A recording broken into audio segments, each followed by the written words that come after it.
दुनिया से चला जाता है तो सब किसके लिए रोते हैं? अपने स्वार्थ के लिए रोते हैं कि कम से कम बूढ़ रहो तो द्वारे में बैठत रहो, द्वारे को बैठे, अबे नौकरी को करी।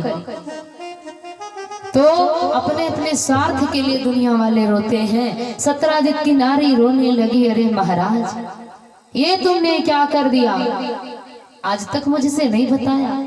अपनी बड़ी भला परसेन को देने की क्या जरूरत थी, उसको क्यों दे दिया? पत्नी से रहा न गया और पत्नी ने ले लिया एक बाल्टी और बहान, पहुंच गई कुआं पर। और जब कुआं पर पहुंच गई तो बातचीत चालू। नारियों से बात कहाँ छुपे वाली।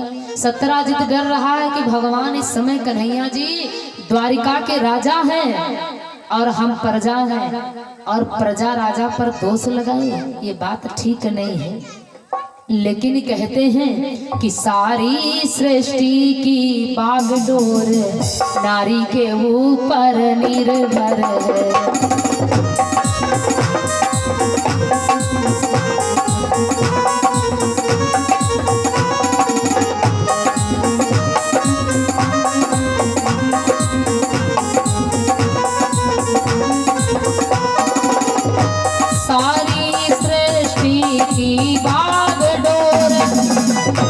नारी के ऊपर निर्भर है,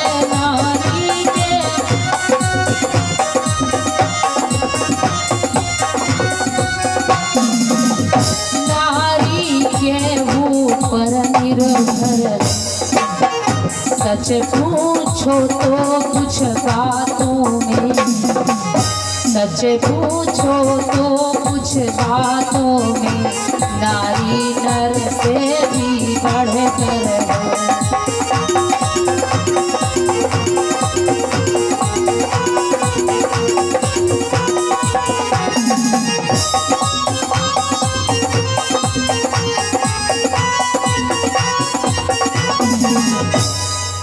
कहने लगे महाराज, अरे तुम गलती किए, हमसे छुपाए, क्या भला औकात थी द्वारिकाधीश की जो हमारे देवर को मार दे और वो ले ले?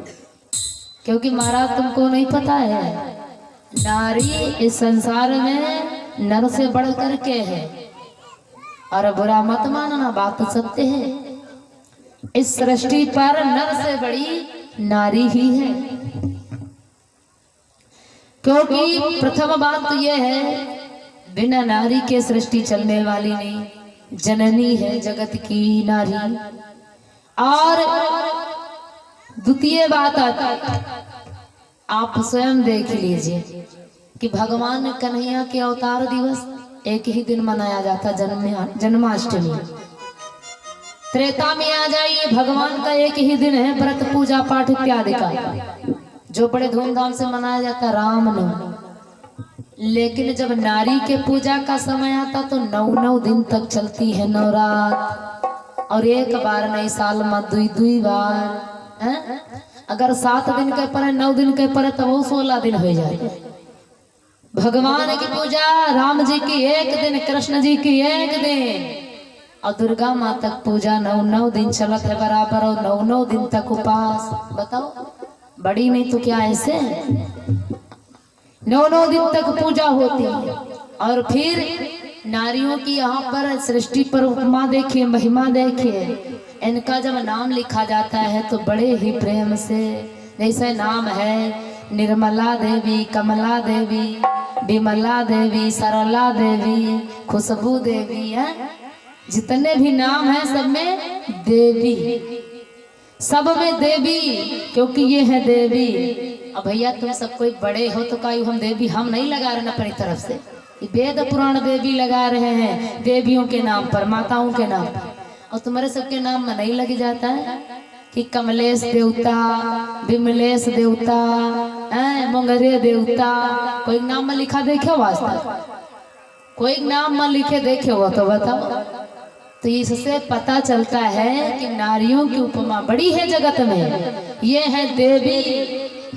तो इसलिए कहती महाराज तुम मुझसे छुपाए क्यों? क्योंकि हम मानते हैं कि हमारा ज्यादा भाई बड़ा हक नहीं है समाज में, क्योंकि कुछ चीजों में नारियों को भाई झुकना भी पड़ता है पुरुषों के समक्ष। है तो नारियां बड़ी, लेकिन इनका सम्मान और इनकी मर्यादा कुछ और है, क्योंकि ये घर ही की सम्मानित है। ज्यादा पति यदि साथ में है तो उड़ करके इनको अधिकार नहीं है बात करने का, क्योंकि पति है परमेश्वर और वहां पर तुम्हारा मौका हो गया छोटा। यदि साथ में पति है तो फिर जान लो तुम उनके सामने जीरो, वही है परमेश्वर। वहां पर तुम्हारी पदवी नीची है, वहां पर ऊंची तुम्हारी पदवी नहीं है। तो ये कह रही है सत्राजित की पत्नी, महाराज हम मानते हैं कि हम नारी हैं, हमसे तुमने भेद छुपाया, लेकिन एक बार सोच लेते महाराज कि माना हम में से कितनी ही गंभीर और गुणवान नहीं।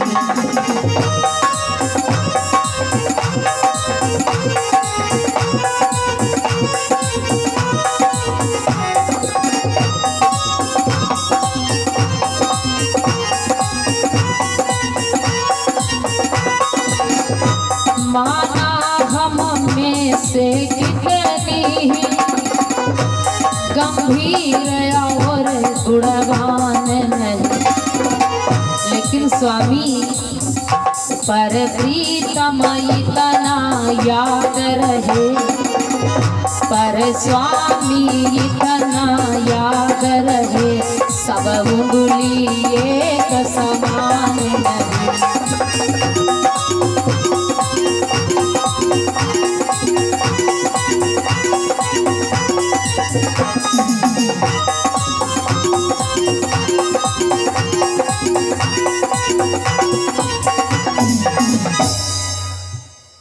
कहने लगी सत्राजित की नारी, महाराज हम मानते हैं कि हम में से कितने वैसी हैं जो बड़ी यानी नीचता का काम करती हैं।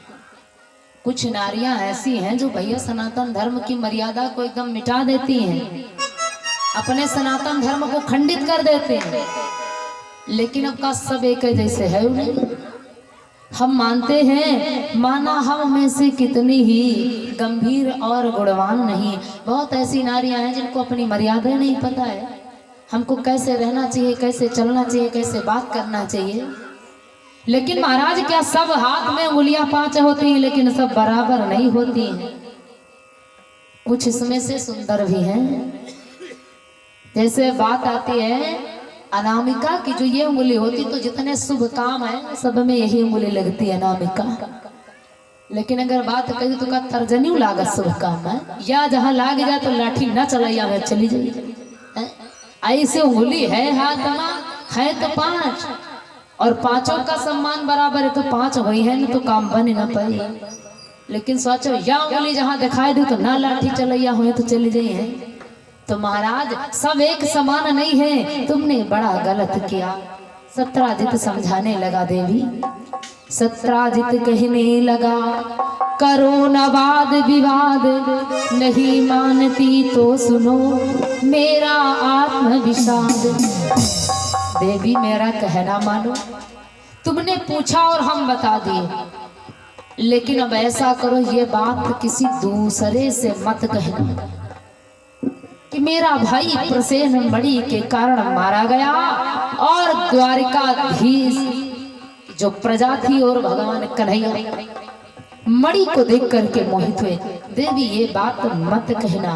प्रिय मेरी बात मानो कि रोली जो कोनो में छिप कर, हाँ में छिप कर जो सुने करे मने को सबर न हो, सबर न हो।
तुम्हें यहाँ कानों कान खबर न हो, हाँ खबर न हो।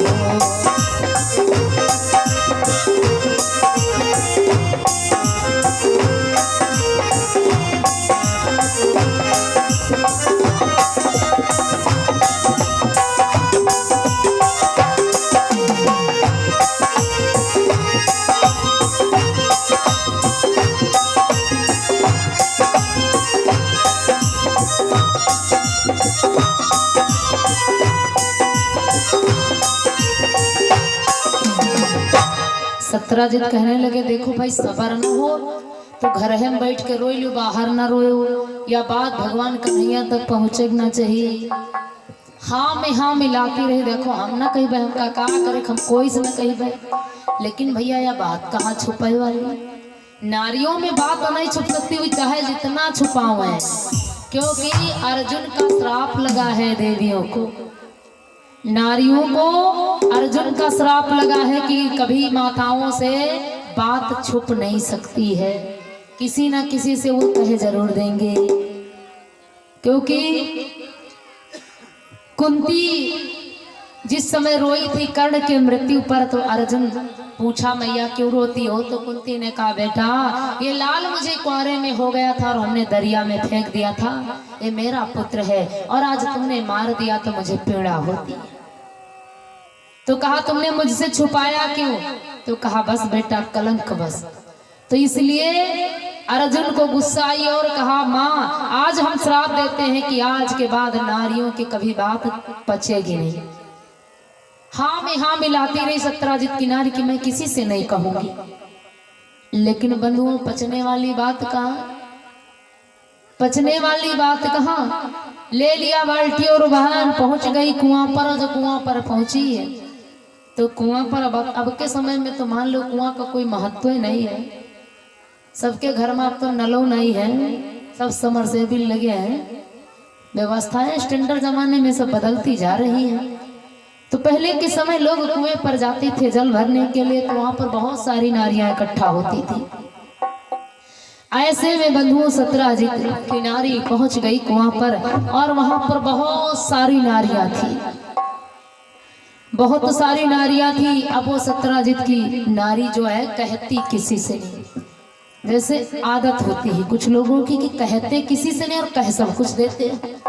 जैसे एक माता जी थी और वो माता जी थोड़ा आदत से मजबूर थी, क्योंकि इंसान नहीं बुरा होता, उसकी आदतें बुरी होती। माता जी की आदत थी चुगली खाने की, तो वो माता जी घर में सब डांटा करते थे कि ऐसा कहा मत कहा करो, लड़ाई हो जाती है। कहे लगी हमका क्या करे, हम कोई से ना कहिए, सब कोई तो हमका कहते हैं। लेकिन जब वही घर से निकली अम्मा जी तो जा रही रहा खेत का, और खेत का जा रही रहा तो रास्ते में देखे का एक खेत मिला, जी माँ कल्लू के गोहू बोए रहे और मगर एक भैंसा चरत रहे। वही गई देख, और जो देख गई तो बहन हमका का करे, हम कही कोई से ना, कल्लू खेत में मगर एक भैंसा चरल, लेकिन हम कोई से ना कहे, हमका तो सब कोई कहते है, हमका का करे हम कोई से ना कहबे। बताओ कहबो कोई से ना करियो, कहते जाए रही है। ऐसे में एक दूसरे की जनी मिल गई अम्मा, तो कहने का हमार चाची तुम बर्राए डरते हो, कहीं ना बर्राई थी का हमको इस कहबे थोड़ा है, कल्लू खेते मगर एक भैंसा चरो तब देखे, लेकिन कहबे कोई से ना। और का एक से एक ज्ञानी दुनिया में कहती कोई से नहीं, कहे सब कुछ डरती है।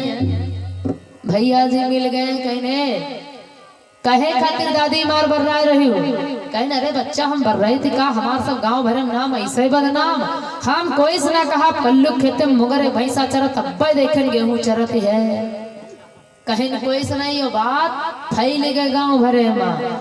तो वैसे सत्यराजीत की नारी पहुंची है कुआं पर, कहती हम कहब कोई से ना होई का करे, हमारे घर में एक बड़ी रहे, हमारे यहाँ पैर न है, भगवान सूर्य न है, लेकिन नीक नहीं लाग कन्हैया जी का, और हमारे देवर पहिन के गवा भगवान जाने हैं। बताओ मैं कन्हैया को नाम लगाए हैं और यह कहा था कि कन्हैया जी का नीकौ नहीं लगती, कहती भगवान जाने। ऐसे में वहां पर बहुत सारी देवियां थी, बात फैल गई। कि सत्राजित के भाई प्रसेन को भगवान कन्हैया ने मणि के कारण मार दिया।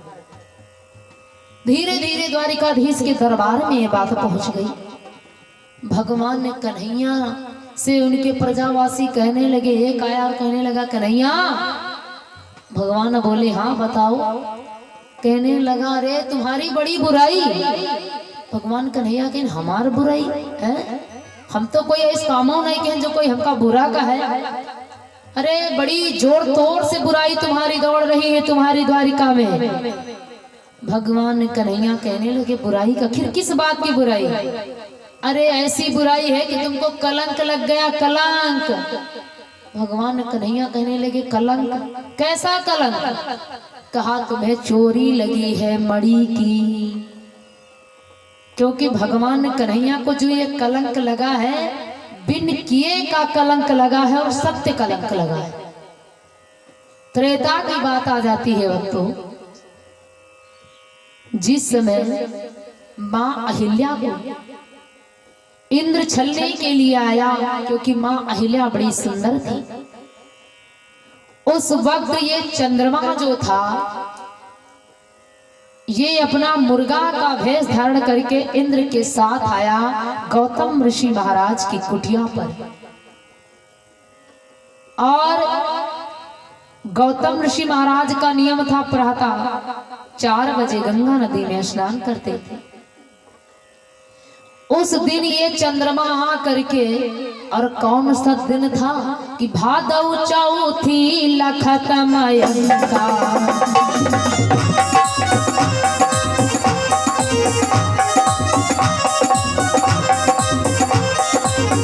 भादौ चौथे लखतमयंका, दिन अपराध लगई कलंका।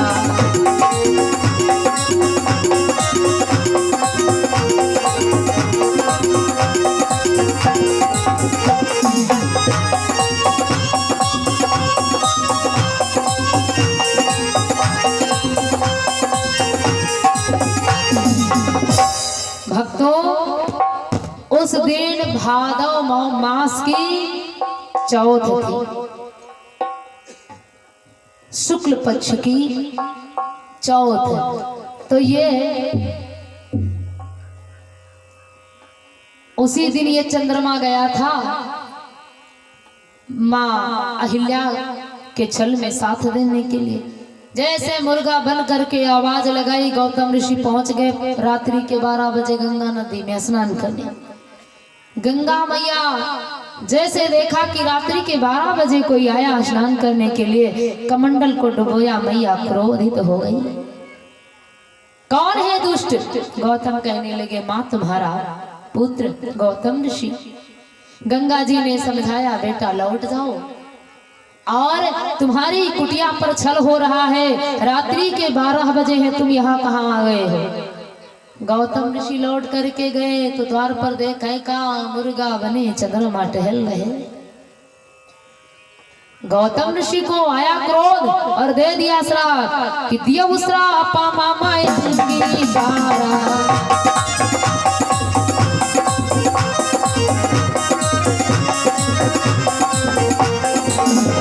श्राप मामा अंगीकारा, तुरंत ऋषि वर वचन उचारा।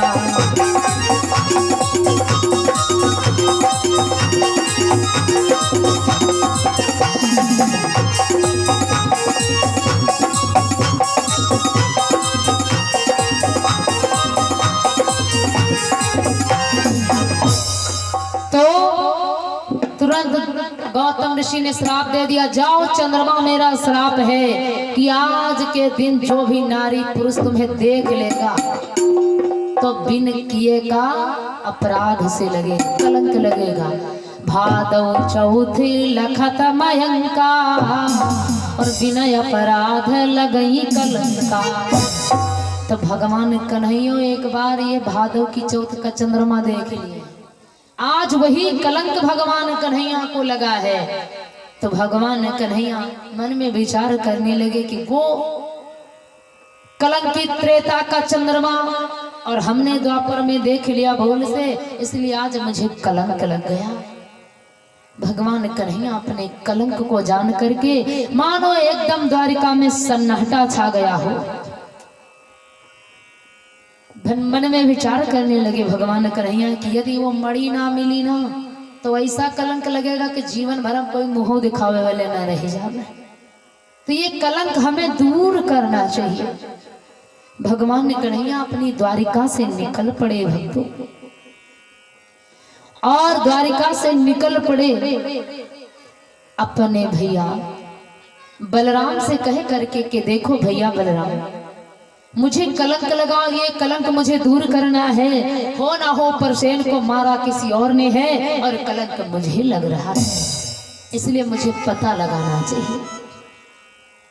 भगवान कन्हैया बंधुओं द्वारिका से निकल पड़ते हैं और निकल जाते जाते भगवान कन्हैया एक जंगल में पहुंच जाते हैं।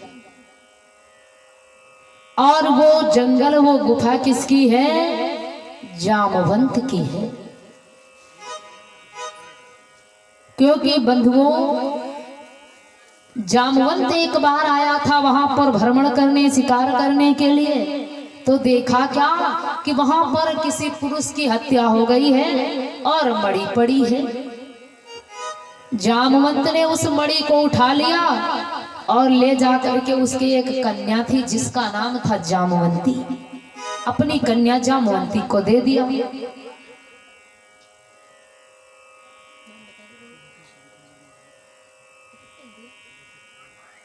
और ये भैया है पिंटू वर्मा बरियारपुर, इनके द्वारा एक बोरी लैया मीठा प्रसाद और 251 मुद्राएं भगवान के चरणों में सादर समर्पित हैं। भगवान कल्याण करे, सदा भंडार भरे, मनोकामनाओं की मंगलमय, परिवार में सद्बुद्धि, काया को निरोगी बनाए और इसी प्रकार से धर्म कार्य में हाथ आगे को बढ़ता रहे। बोलिए सच्चिदानंद भगवान की। इधर से भक्तों भगवान कन्हैया चलते चलते वहीं पर पहुंच जाते हैं जामवंत की गुफा में। और जब भगवान वहां पर पहुंचे तो देखा क्या कि जामवंत की कन्या इस मणि को हाथ में लिए और बढ़िया झूला झूल रही है। भगवान कन्हैया कहने लगे तो बढ़िया मड़ी ले या मौज तुम मारो, कलंक लाग पड़ा हमारे ऊपर। भगवान कन्हैया एक बैग जामवंती के हाथ से मड़ी को खींच लिया, और जब मड़ी को खींच लिया वो कन्या रोने लगी। तब तक आ गए जामवंत, और जामवंत जब आए तो कहने लगे देखो साधारण में हम तुम्हें ये मड़ी लेकर के नहीं जाने देंगे, ये मणि तुम्हें हम साधारण में नहीं ले जाने देंगे, क्योंकि ये मेरी कन्या की है। आखिर तुमने लिया क्यों? मुझसे युद्ध करो। भगवान कन्हैया और जामवंत में बंधुओं 27 दिन तक युद्ध हुआ है। क्योंकि त्रेता में जामवंत ने कहा था ना हमारे हाथ की तो खुजली मिटबे नहीं करी, जितने ही लंका वाले रहे ना माया इनका तो मैं सब जने मिल के निपटावा के हमका तो मौका ही नहीं है। भगवान ने त्रेता में वचन दिया था जाओ जामवंत, आएगा द्वापर तो स्वयं हम तुमसे युद्ध करेंगे, तब तुम्हारे हाथ की खुजली मिटेगी। तो भगवान द्वापर में कृष्णावतार लेकर के आए हैं और जामवंत से 27 दिन तक युद्ध हुआ, तब जाकर जामवंत के खुजली मिटी। जैसे भगवान ने अपना पग रखना चाहा जामवंत के ऊपर, जामवंत की दृष्टि पड़ी, अरे ये तो चरण भगवान पुरुषोत्तम राम के हैं, ये द्वापर में कृष्ण बन करके आए हैं। चरणों को पकड़ लिया नाथ, अब हम तुमसे युद्ध नहीं करेंगे, नाथ मेरी आज्ञा मानो। कि जामवंत बोले भगवन इस कदर सिधाई लेते हो।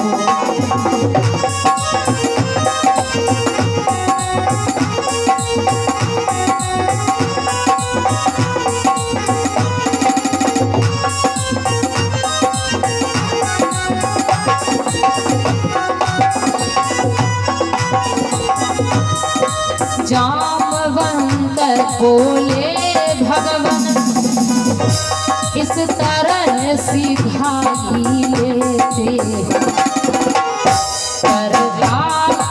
कारण होने पर भी, कर्ता कारण होने पर भी भक्तों को बढ़ाई देते हो।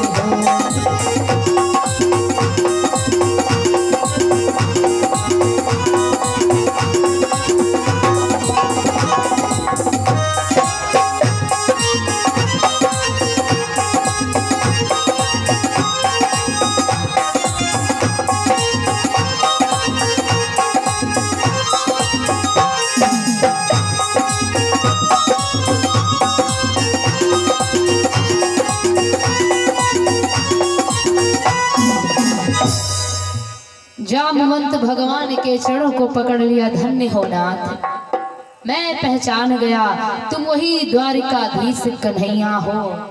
तो प्रभु अगर मणि ले जाना है ना, तो जब कन्या के हाथ से तुम मणि छीन लिए और हमने कन्या को दे दिया था, तो ये मणि नाथ ऐसे नहीं ले जा सकते हो, क्योंकि जो सामान कन्या को दे दिया जाता पुनः कन्या से लिया नहीं जाता। जो दान कन्या को दे दिया जाता है पुनः कन्या से नहीं लिया जाता है।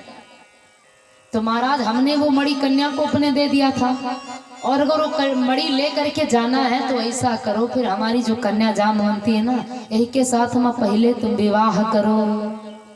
भगवान कन्हैया कहने लगे देखो हमको भाई कलंक दूर करना, हमको कलंक लगा है, तो भैया जैसे बन पड़े वैसा करो।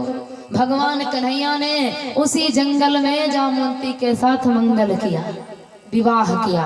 और जब विवाह किया तो जामवंत के पास और रही भाई क्या करे हैं? और जंगल में रीछ रहने वाला और क्या है, उसी मणि को भगवान को दहेज दे दिया, जाओ ले जाओ। भगवान कन्हैया जामवंती के साथ में विवाह किया, लेकिन जामवंती ये रीछ की कन्या है, भालू की कन्या। तो भालू देखते हो कितने बड़े बड़े रोया होते हैं।